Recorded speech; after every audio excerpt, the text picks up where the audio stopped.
स्वागत है आपका आज के इस नए दिन नए सफ़र में।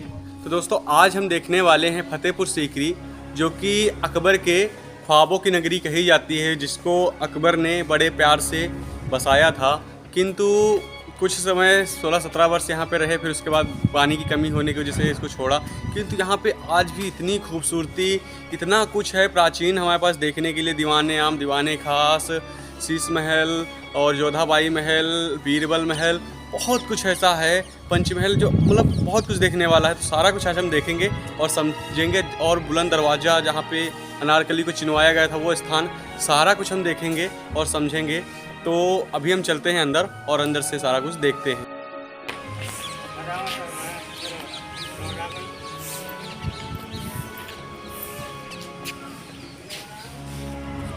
मित्रों, सबसे पहले यहाँ पे हमें कुछ डिटेल मेंशन की गई है जो आप पढ़ सकते हैं। और ये है यहाँ का एंट्री गेट।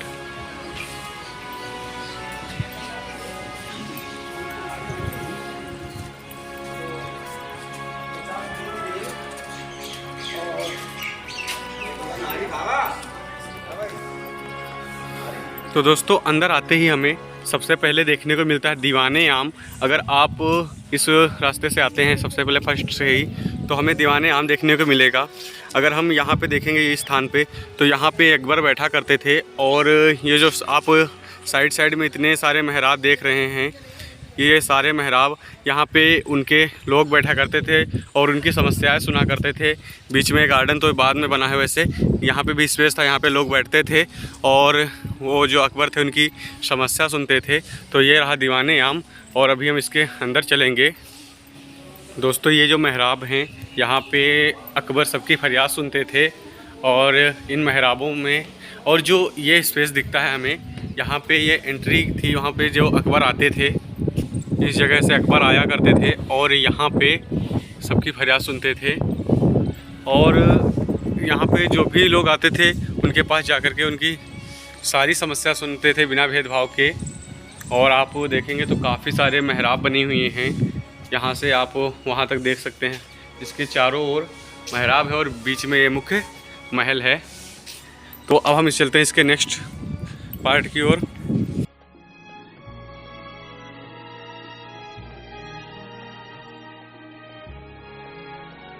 तो दोस्तों अब हम आ चुके हैं इसके अंदर। तो अंदर आते ही हमें देखने को मिलता है दीवाने खास, जहाँ पे काफ़ी मतलब यूनिक तरीके से वो बनाया गया है। तो अभी हम चलते दीवाने खास पे, आपको दिखाते हैं कैसे अकबर एक ऊपर बैठते थे और उनके जो भी नौरत्न थे और अन्य लोग हुआ करते थे मेन वो साइड में बैठते थे। तो ये सामने की ओर अगर आप देखेंगे तो दीवाने खास है। और इसकी एक खासियत अगर आप बाहर से देखेंगे तो ये 2 मंजिला दिखेगा, किंतु जब अंदर चलेंगे तो ये अंदर से 1 मंजिला है। और अगर आप इस पर देखें तो काफ़ी अच्छी इस पर कारीगरी की गई है। और अंदर आते ही अगर हम इस पॉइंट को देखते हैं तो ये वो पॉइंट है जहाँ पे अकबर इस मेन पॉइंट पे बैठते थे। और भी जो उनके अन्य लोग हुआ करते थे, मुख्य लोग, वो इन साइडों पे बैठते थे। और ये मेन पॉइंट था जहाँ पे अकबर बैठा करते थे। दोस्तों अगर हम इस पिलर पे देखें तो जो इसका आर्किटेक्ट है काफ़ी यूनिक है। अगर हम इस पे देखें तो हमें यहाँ पे काफ़ी मतलब डिफरेंट यहाँ पे नक्काशी देखने को मिलेगी, जो कि अलग अलग धर्मों की बताई जाती है। ये आप लोग देख लीजिएगा और काफ़ी सुंदर बनाया गया है इसे। वैसे अब इस पे जाना अलाउ नहीं है, इसको बंद कर दिया गया है कि इस पे अगर लोग जाएंगे तो ये आधा समय तक शायद नहीं चलेगा। ये इसका गेट हुआ करता होगा इसके ऊपर जाने के लिए, जो कि मौजूदा समय में बंद है। और इसकी मेन जो चीज़ है नक्काशी देखने वाली, अगर हम इस पूरे महल में देखेंगे तो बहुत बेहतरीन हमें नक्काशी देखने को मिलेगी। तो अब हम यहाँ से चलते हैं आगे की ओर।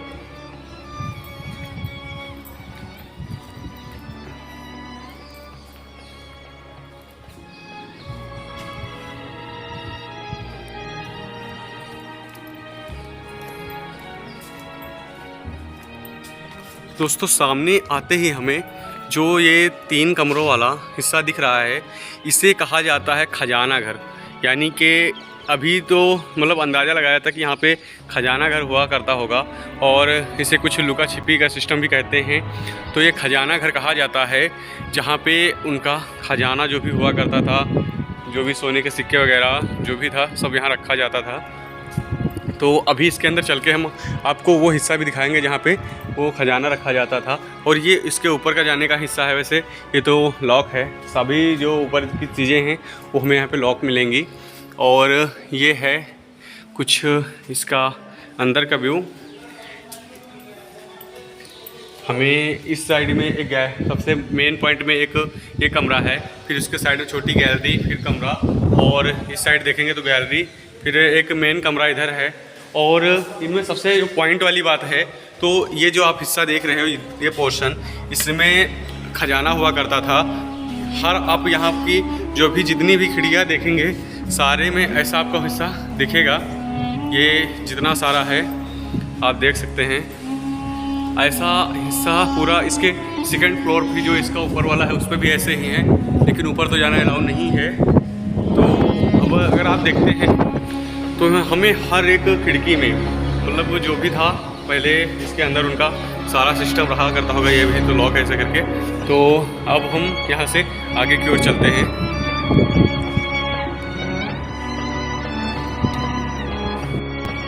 अगर हम देखेंगे तो यहाँ हमें 5 मंजिला दिखेगा, इसलिए इसे पंचमहल कहा जाता है। और यहीं पे जब इसका मेन रीज़न था कि जब गर्मी हुआ करती थी, गर्मी का मौसम हुआ करता था, तो इसके सबसे टॉपेस्ट जो टॉप पे हमें छतरी दिखती है उस पे अकबर बैठा करते थे। और इसके यहाँ जो तीसरा फ्लोर है, यहाँ पे इधर से उनकी बेगमें जो भी छुपके एक चोरी का रास्ता था उस रास्ते से आया करती थी उनके बेडरूम की ओर। अभी मैं वो क्षेत्र भी आपको दिखाऊंगा। और अगर आप सामने की ओर देखेंगे तो ये जो गार्डन दिख रहा है, यहाँ पहले चमेली और गुलाब की वो गार्डनिंग हुआ करती थी। जब हवाएं चलती थी इस ओर से तो सारी खुशबू वहाँ तक जाती थी और काफ़ी सुंदर हमें वहाँ पे दृश्य रहता था। और अकबर वहीं पे बैठ कर के शान शौकत का आनंद लेते थे। और अगर हम अभी इसके अन्य क्षेत्र की ओर चलते हैं, उससे पहले हम थोड़ा सा आपको अंदर से इस पंचमहल को दिखा देते हैं, फिर इसके अन्य हिस्से में भी चलेंगे।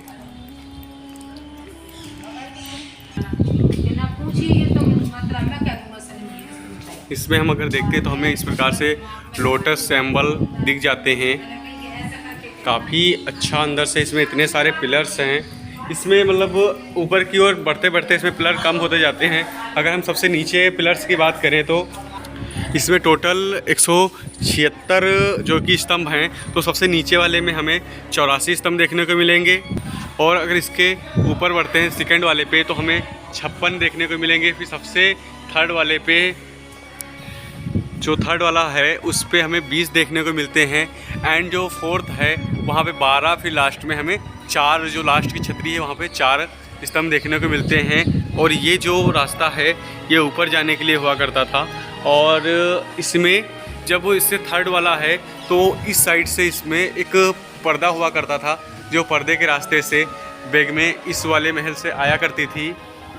और कुछ इस प्रकार से यहाँ पंचमहल दिखता है, जो कि काफ़ी सुंदर है।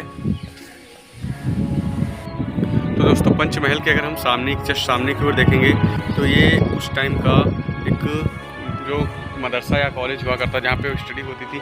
और इस साइड देखने पे हमें तुर्की सुल्तान का मकान दिखता है, जो कि एक तुर्की सुल्तान हुआ करता है जिसका निर्माण 1575 में कंप्लीट हुआ था। और अगर हम इस पर देखेंगे तो हमें मध्य में एक रूम दिखेगा और ऐसा बरामदा है इसमें एक। और जो यहाँ का मध्य वाला रूम है उसमें अगर आप देखेंगे तो काफ़ी बेहतरीन हमें ये डिजाइनिंग दिखेगी, अलंकृत दिखेंगी। और इसमें फूल पत्तियाँ और फल की बेलें दिखेंगी। काफ़ी सुंदर यह है।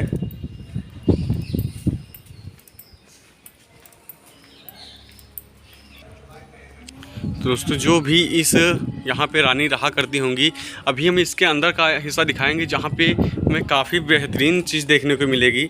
अभी मैं इसके अंदर जाने की कोशिश करूँगा। वैसे ये चारों ओर से बंद है, किंतु कोशिश रहेगी मैं अंदर जाऊँ। ये अगर हम यहाँ पे देखें तो हमें इसमें जो इस टाइप के ये होल्स दिख रहे हैं, ये जो भी हिस्सा है यहाँ पे पहले कलर बाई कलर मिरर लगे रहते थे, जहाँ पे काफ़ी की बेशकीमती हीरे, और ये पॉइंट जो है, ये वाले पॉइंट्स यहाँ पे काफ़ी बेशकीमती हीरे जवाहरात लगे रहते थे। और अगर हम इसके नीचे की ओर देखें तो ये जो पॉइंट्स दिख रहे हैं काफ़ी सुंदर हमें दिखते हैं। और ये हिस्सा जो दिखता है ये वाला, यहाँ पे आप देखते हैं चिड़िया बनी हुई है, तो इसका जो मुख हुआ करता था, इसका जैसे चिड़िया देखेंगे तो अभी सिर्फ पत्थर है, तो इसके जो भी मुख हुआ करते थे वे हीरे और सोने चांदी से बने हुए थे, जो कि ब्रिटिश जब शासन हुआ तब उन्होंने यहाँ के सारा सिस्टम निकाल लिया।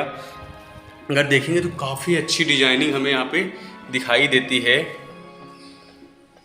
जो आप देख सकते हो कितनी बड़ी बड़ी सारी इसमें चिड़िया बनी हुई हैं, और इन पे पहले वो लगे रहते थे जो कि हटा दिया गया। आप इसके ऊपर का क्षेत्र देख सकते हैं, जब इसमें मिरर और जो भी हीरे जवाहरात लगे हुए होंगे तो कितना भव्य दृश्य होता होगा इस महल का। काफ़ी सुंदर है ये अंदर से देखने में। अंदर से तो सुंदर है ही, अगर हम इसके बाहर के पिलर्स पे देखें तो अनार इस टाइप की डिजाइनिंग हमें दिखेगी। जो इसमें रानी रहा करती थी उन्हें शायद ये फ्रूट्स वगैरह बहुत पसंद होंगे, और काफ़ी अच्छी उन्होंने डिजाइनिंग बनवा रखी है। अगर आप देखेंगे तो हमें इस पर ज़्यादातर फ्रूट्स की डिजाइनिंग दिखेगी, और इसके छज्जों में भी अगर आप देखते हैं तो काफ़ी अच्छी हमें डिजाइनिंग देखने को मिलती है। इस साइड देखेंगे तो अंगूर की बेलें आप देख सकते हैं, और इनके जिस प्रकार यहाँ पे आप देखेंगे इस साइड आपको दिख जाएंगे। ऐसे ही ये पूरा सिस्टम है। अब हम इसके आगे की ओर चलते हैं तो हमें देखने को मिलेगा अनूप तालाब। अनूप तालाब का मतलब वो है वह तालाब जहाँ पे तानसेन जो बहुत बड़े म्यूजिशियन थे, उनके बारे में तो आप लोगों ने सुन ही रखा होगा। तो दोस्तों अभी जो आप मेरे पीछे का क्षेत्र देख रहे हो इसे कहा जाता है अनूप तालाब।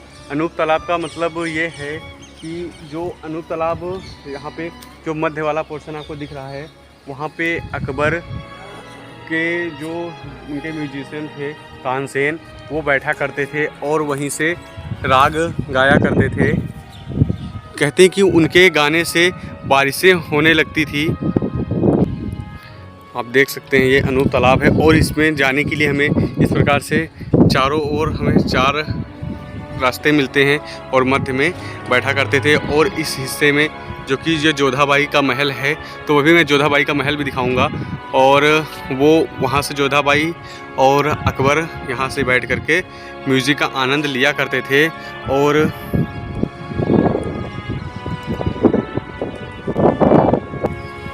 दोस्तों अनूप तालाब देखिए काफ़ी सुंदर लगता है कि हमारे पास उस टाइम ऐसे ऐसे म्यूजिशियन हुआ करते थे जिनके मतलब म्यूजिक से बारिश होने लगती थी। मतलब सोचने वाली बात है कितना सुंदर वो दृश्य होता होगा जब वहाँ पे बैठ करके म्यूज़िक होती होगी। और अगर ये जो अनूप तालाब है जो कि रुकैया बेगम का, जो अभी मैंने आपको दिखाया था इससे पहले, वो रुकैया बेगम का महल है जो काफ़ी सुंदर था, अभी दिखाया मैंने वो उसके समीप में ही अनूप तालाब है जो आप देख सकते हैं। अब मैं आपको इसके अन्य हिस्से की ओर ले चलता हूँ और वहाँ से आपको दिखाते हैं हमें क्या क्या देखने को मिलेगा। प्लीज़ स्किप मत करिएगा वीडियो को, मैं कोशिश करता हूँ बताने की, और मैं बताऊँगा जो हमको यहाँ पे देखने को मिलता है, कुछ सारा कुछ आपको दिखाऊँगा। तो दोस्तों आप जो ये सामने की ओर ये खांचे देख रहे हो, ये खाने बने हुए, इसे कहा जाता है चौसर, जो कि महाभारत काल में भी यह गेम खेला जाता था।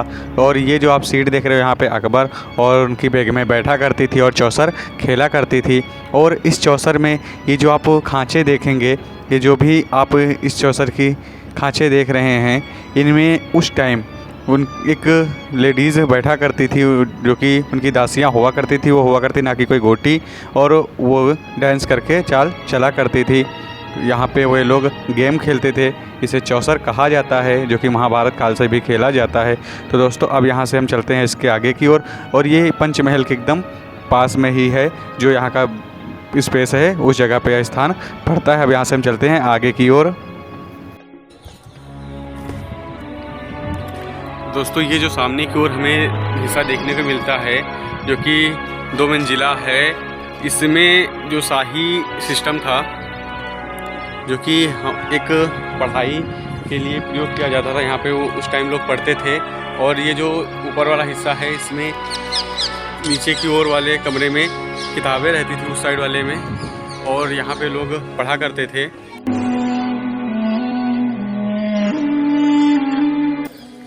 तो दोस्तों अब हम यहाँ से चलते हैं सीधे जोधाबाई के महल की ओर। उनकी, जैसे आप लोगों को पता ही होगा, अकबर जो थे उनके 3 पत्नियाँ थीं, और उन्होंने सबके लिए उनके हिसाब से महल बनवाए थे। जो अभी मैंने देखा, आपको रुकैया बेगम का महल दिखाया। और अब हम चलते हैं जोधाबाई के महल की ओर, वहाँ से आपको दिखाएंगे, जहाँ पे लॉर्ड कृष्णा का हमें टेंपल भी देखने को मिलेगा, क्योंकि उन्होंने उनसे शर्त लगा ली थी कि मुझे आपको पर्सनल किचन और पर्सनल मंदिर बनवा के देना पड़ेगा, जो कि ऐसा हुआ। तो अभी मैं आपको वो दिखाऊंगा इस क्षेत्र। अगर आप मेरे सामने की ओर देखेंगे तो हमें ये जोधाबाई का महल दिखेगा। तो दोस्तों हम सामने की ओर देखते हैं तो हमें यहाँ पे देखने पे हमें सीधे राजस्थानी शैली देखने को मिलेगी। इस प्रकार की हमें बालकनियाँ देखने को मिलेंगी, जो कि खिड़की के टाइप में हैं। यहाँ पे वो महारानियाँ आकर के बाहर का नज़ारा देखा करते होंगे। ये इस साइड में हमें, जो मतलब आम लोग थे वो आ सकते थे, इस साइड वो क्षेत्र है, ताकि इन्हीं खिड़कियों के माध्यम से, इन्हीं बालकनियों के माध्यम से वो लोग देखा करते थे बाहर का क्षेत्र। तो अभी मैं आपको यहाँ पे अंदर चल करके, काफ़ी यूनिक है ये महल, वो आपको दिखाऊंगा किस प्रकार से। काफ़ी, अगर आप देखेंगे तो इसमें बहुत अच्छी डिजाइनिंग हमें देखने को मिलेगी।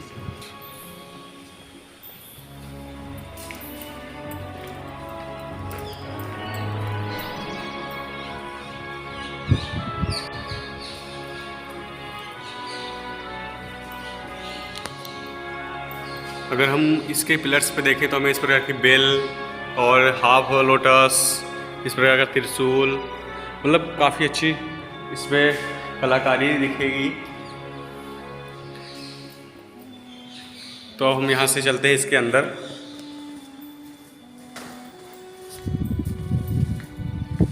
और इसके अंदर आते ही हमें काफ़ी अच्छा नज़ारा देखने को मिलता है। आप देख सकते हैं कितना सुंदर दृश्य है। और ये तो एक आगे का पोर्शन है, और अंदर आते ही हमें सबसे ख़ास बात दिखेगी। अगर हम इस साइड देखते हैं तो इस साइड हमें देखने पे मिलेगा समर हाउस, जो कि गर्मियों के लिए यूज किया जाता था। कैसे यूज किया जाता था अभी मैं आपको दिखाऊंगा। इस साइड अगर देखेंगे तो आपको विंटर हाउस दिखेगा, और बीच में यहाँ पे तुलसी का पौधा लगा हुआ करता था पहले के ज़माने में। और सामने की ओर देखने पे हमें टेंपल देखने को मिलेगा। और इन पॉइंट्स पे जो हमें ये पॉइंट्स दिख रहे हैं, ये वाले पॉइंट्स जो 4 दिखे हमें, यहाँ पे उनके सैनिक रहते थे, जो कि 60-70 सैनिक उनके पर डे यहाँ पे तैनात रहते थे। अगर हम इस वाले क्षेत्र में देखेंगे तो ये समर हाउस इसलिए कहा जाता है क्योंकि इस वाले क्षेत्र में हमें ऐसी जालीदार खिड़कियाँ दिखेंगी। अगर आप सामने की ओर देखें तो आपको दिख रहा होगा वो जो जालीदार खिड़कियाँ दिख रही हैं, उनसे हवा आती थी, जो कि उसके साइड में एक बगीचा हुआ करता था चमेली गुलाब का, उससे काफ़ी सुंदर हवा आती थी। ये जो महल है ये पूरी तरह से खुला हुआ है, जो कि गर्मियों में यूज किया जाता था। और इसमें आपको सारी कलाकृति, पूरी राजस्थानी शैली देखने को मिलेगी, जो आप देख सकते हैं।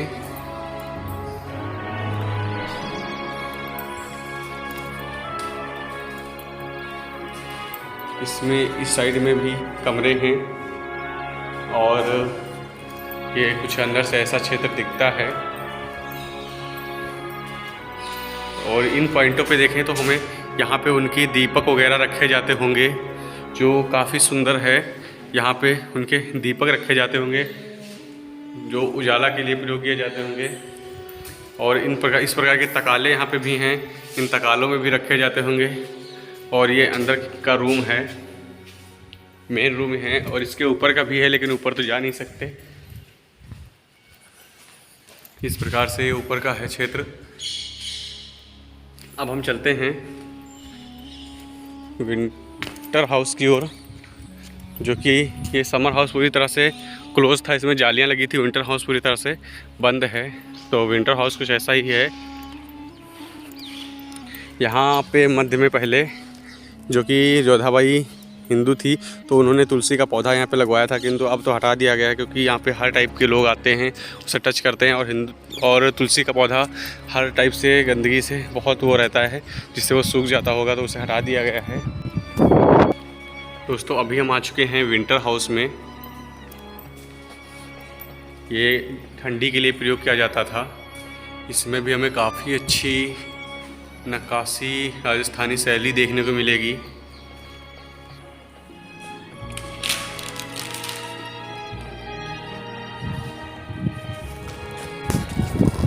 तो दोस्तों अब हम चलते हैं जो यहाँ का टेंपल है उसकी ओर, और वहाँ पे भी आपको दिखाते हैं कितना सुंदर है। और इन साइडों में जो आप देख रहे हैं सैनिक वगैरह रहते थे, और जो बेगम थी और जोधाबाई अकबर जो जोधाबाई थी वो इन महलों में रहती थी। और ये सामने का जो दृश्य मैंने दिखाया था आपको, ये बाहर का क्षेत्र है जहाँ से वो बाहर का नज़ारा लिया करती थी। और ये उनका टेंपल है।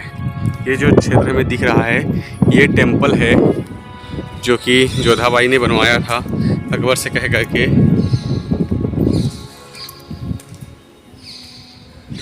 यहाँ पे आते ही हमें इस प्रकार की कुछ खिड़कियाँ दिखेंगी जहाँ पे उनके अन्य देवता हुआ करते थे। और ये जो चबूतरे का जैसा पॉइंट दिखता है ये यहाँ पे उनके जो लॉर्ड कृष्णा थे, क्योंकि जोधाबाई जो थी वो कृष्णा जी को बहुत मानती थी, उनका सिस्टम था यहाँ पे। और इन हिस्सों में उनका पूजा सामग्री जो भी था वो रखा जाता था। अगर यहाँ पे आप देखेंगे तो काफ़ी अच्छी हमें यहाँ पे घंटी वगैरह ऐसे डिजाइनिंग दिखेगी। यहाँ पे भी काफ़ी सुंदर हमें देखने को मिलेगा।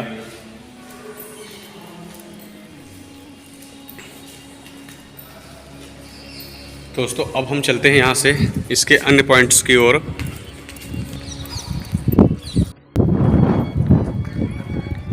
अभी बहुत कुछ यहाँ पे देखने के लिए है, तो प्लीज़ डॉट इसके वीडियो को बिल्कुल मत छोड़िएगा, क्योंकि मुझे तो बहुत अच्छा लग रहा है यहाँ की अन्य चीज़ें देख के। पता नहीं मैं अच्छे से एक्सप्लेन कर पा रहा हूँ या नहीं, आपको कैसा लग रहा है, बट मैं ट्राई कर रहा हूँ बेस्ट करने की। तो प्लीज़ वीडियो को इसके मत करिएगा। अभी मैं इसके अन्य पॉइंट्स में चलूँगा और वहाँ से हम यहाँ के अन्य हिस्सों को देखेंगे और समझेंगे। दोस्तों अगर हम जोधाबाई के महल के सामने की ओर देखें तो उनकी हमें पर्सनल किचन मिलेगी, जो कि वो पूरी तरह से वेजिटेरियन थी। तो ये हमें उनका किचन दिखेगा। और इस किचन पे अगर हम देखें तो काफ़ी बेहतरीन है डिजाइनिंग। अगर आप इस पे देखेंगे तो इस प्रकार से हमें देखने को मिलेगा। और इस पे इस प्रकार से झुमके जो कि राजस्थानी कला को दर्शाते हैं, इस पे 156 प्रकार के झुमके की डिज़ाइन हमें दिखेगी, जो आप देख सकते हैं। टोटल 156 प्रकार के झुमकों की डिज़ाइन दिखेगी, जो कि अंदर से अगर देखेंगे भाई इसके अंदर तो नहीं जा सकते, लेकिन ये अंदर से कुछ ऐसा दिखता है। और अगर इसके एकदम सामने की ओर देखेंगे तो वो जो उनकी मुस्लिम जो कि वो दूसरा किचन है, ये जोधाबाई का किचन हुआ करता था और वो मुस्लिम का किचन हुआ करता था, उनकी दूसरी बेगम थी उनका। और ये हमें सामने की ओर मरियम पैलेस दिखता है, इन्हीं के मध्य में जोधाबाई का महल यहाँ पे है। और ये मरियम पैलेस जिसे सुनहरा महल भी कहा जाता है, जो कि काफ़ी इसमें सोना लगा हुआ करता था पहले के समय।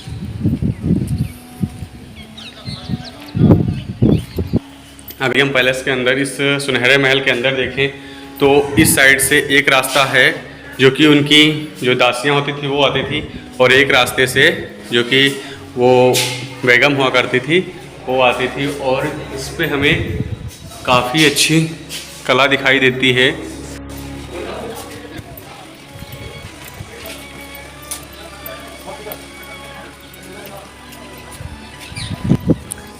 तो दोस्तों सुनहरा महल देखने के बाद, जोधाबाई की रसोई देखने के बाद जब हम इस ओर आते हैं, अभी हम आपको ले चलते हैं बीरबल जो उनके थे उस महल की ओर।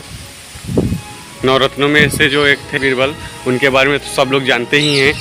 अभी हम उनकी ओर ले चलते हैं।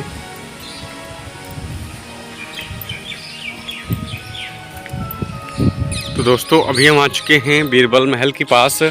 तो बीरबल महल पर दिखाने से पहले मैं आपको एक चीज़ दिखाना चाहूँगा। ये जो आप क्षेत्र देख रहे हैं, ये यहाँ पे उनके जो भी एनिमल्स वगैरह हुआ करते थे, जानवर, उनके घोड़े वगैरह, ये थे हाथी वाथी के लिए। और हाथी गेट इधर भी है। और यहाँ पे उनके जो सैनिक थे वो रहा करते थे। ये पॉइंट वो है जहाँ पे उनके सैनिक वगैरह रहते थे। और अगर हम जो बीरबल महल है इसके उस ओर देखें तो वहाँ पे उनके जो मेन घोड़े होते थे सारे के सारे वो रहा करते थे। हस्तबल ये पूरा जो क्षेत्र आप देख रहे हैं सामने की ओर, वहाँ पे उनके मेन घोड़े रहा करते थे। दोस्तों अभी हम आपको दिखाएंगे किस प्रकार से वे अपने घोड़ों को रखा करते थे, जो भी उनके एनिमल्स थे। तो ये क्षेत्र है जहाँ पे उनके घोड़े वगैरह रहा करते थे। यहाँ पे उनके और इस प्रकार से नालियाँ हैं जो भी एक्स्ट्रा पानी हुआ करता होगा वो जाता था। और उनको बांधने के लिए काफ़ी बेहतरीन सिस्टम बना रखा है। अगर आप देखेंगे तो हमें इस प्रकार से उन घोड़ों को बांधने के लिए ये ऐसे बनाया गया है। आप देखेंगे तो हर जगह पे आपको दिखेंगे। और ये हस्तबल कुछ इस प्रकार से दिखता है। काफ़ी बड़ा प्रांगण है। आपको जो भी उनके एनिमल्स थे, तो आप सामने की ओर देखेंगे तो बीरबल महल है। तो मैंने अभी बीरबल महल को दिखाने से पहले ये सब दिखाने लगा। अभी वहाँ ले चलते हैं आपको हम। तो दोस्तों अगर हम बीरबल महल देखें तो हमें नीचे की ओर 4 कमरे दिखाई देंगे, ऊपर 2 गुंबदी कमरे दिखाई देते हैं। और इसकी छतों में काफ़ी अच्छी डिजाइनिंग है, दीवारों पे भी।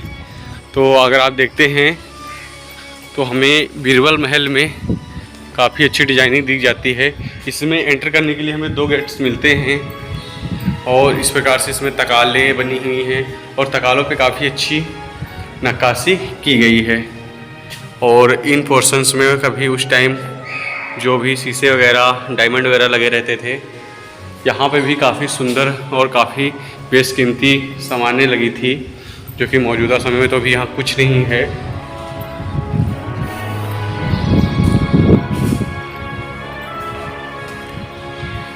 इसमें एंटर करने के लिए मुख्य रूप से 2 गेट हैं और इस टाइप से कुछ खुला खुला सा बाहर है। इसमें टोटल 4 कमरे हैं और ऊपर 2 गुंबददार कमरे हैं। इसकी अगर ये डिजाइनिंग देखी जाए तो काफ़ी सुंदर हमें दिखती है।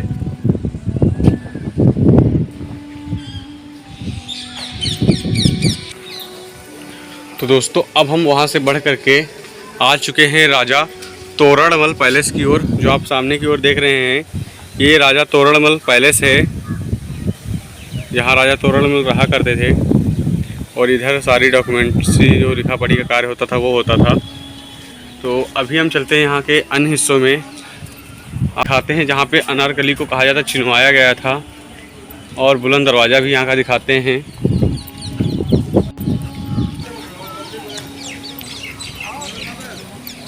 तो दोस्तों ये जो आप रोड देख रहे हैं ये जाती है बुलंद दरवाज़ा और सलीम चिश्ती की दरगाह की ओर।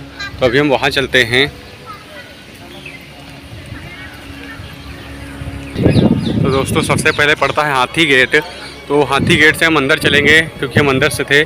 उसके बाद हम बुलंद दरवाज़ा की ओर भी चलेंगे। तो दोस्तों अंदर दरगाह है तो अपनी हम सैंडल उतार देते हैं यहीं पे और फिर अंदर चलते हैं, क्योंकि चाहे जो धर्म हो सबका हमें अच्छे से पालन करना चाहिए, सम्मान करना चाहिए। तो अंदर आते ही हमें सामने संगमरमर की बनी हुई सलीम चिश्ती की दरगाह दी जाएगी। इस साइड बुलंद दरवाज़ा है।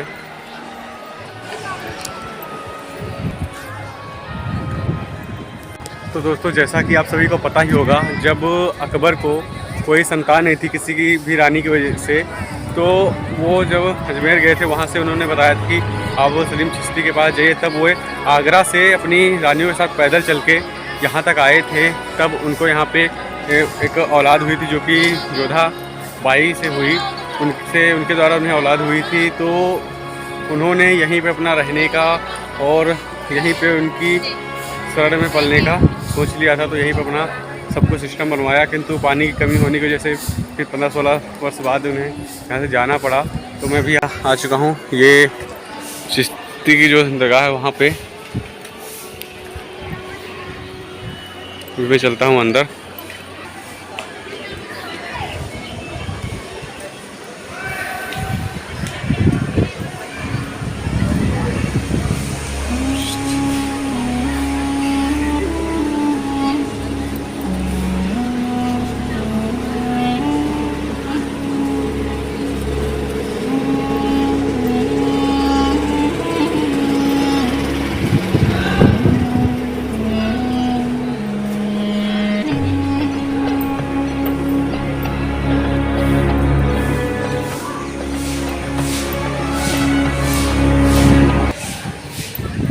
दोस्तों अगर हम इस साइड देखते हैं तो हमें जितनी भी कब्रें हैं वो दिख जाएंगी, जो कि बाहर जेंट्स की हैं।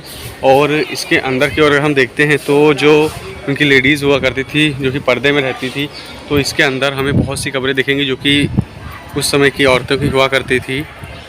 यहाँ इस साइड में आपको सारी कब्रें दिखेंगी, बहुत सारी हैं।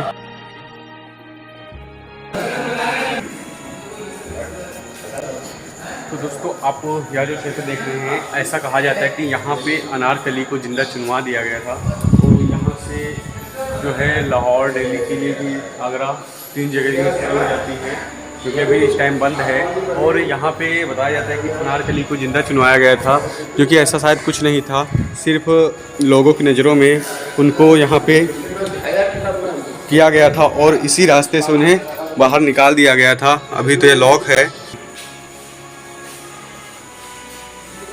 दोस्तों अगर आप देखेंगे तो काफ़ी बड़ा है, प्रांगण है। और ये जो आपको ये कैंडल, ये जो पॉइंट्स दिख रहे हैं, यहाँ पे उजालों के लिए उनके जो भी मसाले कैंडल हुआ करती थी वो रखी जाती थी, उजाला हुआ करता था इनसे। आप देखेंगे तो इस पूरे प्रांगण में आपको ये दिख जाएंगी। और सामने बुलंद दरवाज़ा है, हम आपको भी वहाँ ले चलते हैं।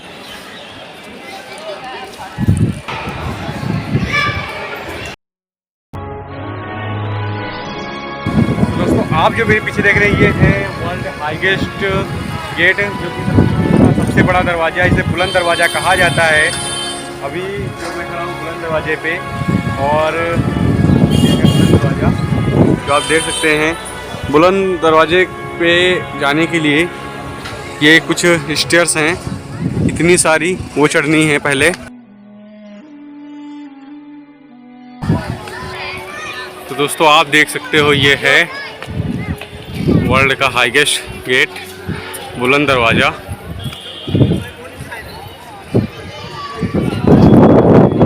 जिसमें हमें कई प्रकार के स्टोन का यूज़ दिख जाता है, और कुछ इन पे लिखा भी है जो वैसे पढ़ तो नहीं सकता। अगर हम बुलंद दरवाजे के इस ओर देखें तो हमें देखने को मिलती है बावड़ी, जो घड़ी के आकार की है। अभी मैं उसके पास चलता हूँ, आपको दिखाता हूँ। तो दोस्तों ये उस टाइम की बावड़ी हुआ करती थी, जो कुछ इस प्रकार की है। ये इसके अंदर जाने का रास्ता हुआ करता था। और आगे की ओर चलते हैं। अभी से बारिश होने लगी थोड़ी थोड़ी। तो दोस्तों ये है उस टाइम की बावड़ी, जो पानी के लिए यूज़ की जाती थी। हमें यहाँ पे ये सेंटर दिखता है, और इसके नीचे जो ये आप क्षेत्र देख रहे हैं, ये उधर ये वाला क्षेत्र वहाँ से आने के लिए हुआ करता था, इसके नीचे होकर के, और ये यहाँ का क्षेत्र है। तो उम्मीद करते हैं दोस्तों आज का वीडियो आपको पसंद आया होगा। तो जो हमसे हो सका हमने आपको दिखाया, जो भी यहाँ के मेन पॉइंट्स थे तो सारे हमने देखे। तो अगर आप ऐसे ही वीडियोस देखना चाहते हैं तो आप इस चैनल को सब्सक्राइब कर लीजिएगा। मिलते हैं नेक्स्ट वीडियो में। Take care, bye bye.